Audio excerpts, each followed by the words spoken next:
afternoon, I'm Josh Duncan, and I apologize for no show yesterday. I was out sick, but I am back, healthy, and without further ado, here are some of the top headlines out of the Kelowna Now newsroom today.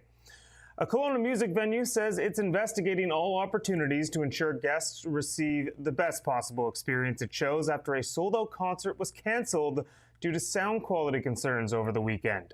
Emerging country star Cameron Whitcomb was meant to play at Revelry Food and Music Hub both Friday and Saturday night, but his Friday night show was plagued by audio issues, and then the next morning he announced that he had canceled his second show scheduled for Saturday, calling the Friday night show embarrassing and not up to his standards.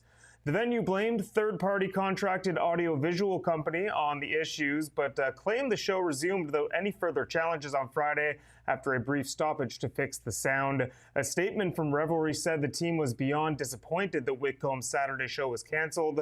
Whitcomb, on the other hand, promised Kelowna fans a future concert, but he will also be in town in September as he's up for 6 Canadian Country Music Awards, and he's expected to perform a song during the award show at Prospera Place on September 13th. That will be broadcast nationally on CTV.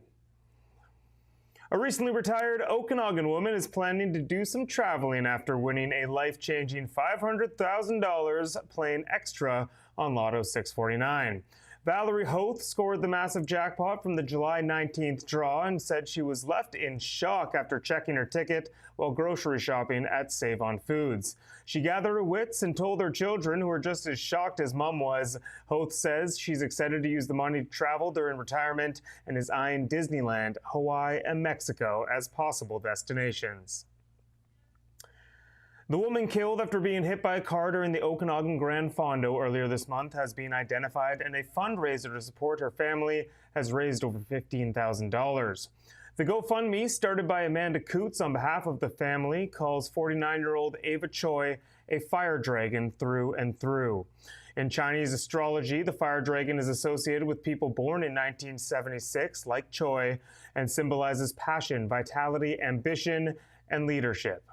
Coots says Choi had a deep love for being physically active, a soul drawn to the beauty and peace of Hawaii, and a heart committed to helping others through countless hours of volunteering. She adds that Choi, who was born and raised in Vancouver, was small in stature but mighty in spirit. You can find a link to the fundraiser within the story about Choi on KelownaNow.com. Police have not provided any further updates on the investigation into the fatal crash since the day it happened on July 13th. Temperatures in part of the BC interior are expected to reach 38 degrees, and it's resulted in heat warnings being activated across much of the region. That includes the Okanagan.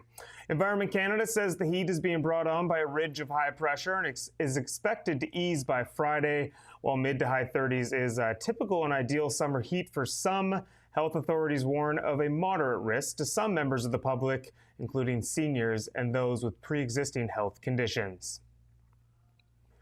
Evacuation alerts have been issued near Lytton as another wildfire in the area has grown to 150 hectares.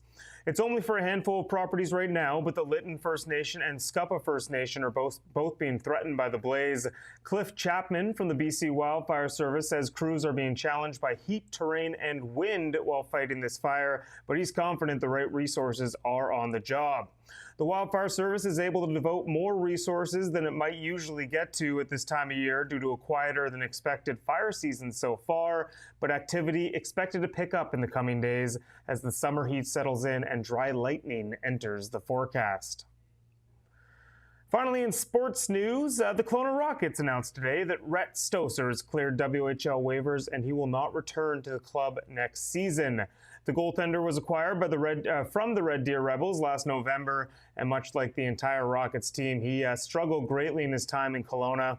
The move leaves the Rockets with an expected goaltending duo of Jake Pylon and Harrison Bodiger to start the upcoming season. Of course, a big season with the Memorial Cup coming to town next spring. Peon, a returnee, while Bodiger is an off-season signing after his rights were acquired back in January from the Lethbridge Hurricanes in that big deal that saw Caden Price going the other way. A quick look at the forecast. As mentioned a moment ago, there is a heat warning in effect. It's going to stay sunny into the evening today, remain in the 30s until 8 or 9 p.m. Clear overnight, low of 17. Sunny again Wednesday, a high of 35. That's all for me today, but you can read up on all these stories and plenty more at KelownaNow.com. Have a wonderful evening. I'll be back in this chair tomorrow for a look at the Hump Day headlines. We'll see you then. We don't just report the news. We live here too. We're your neighbors, bringing you stories that matter to all of us. No government funding, no outside influence. Kelowna Now, local, independent news.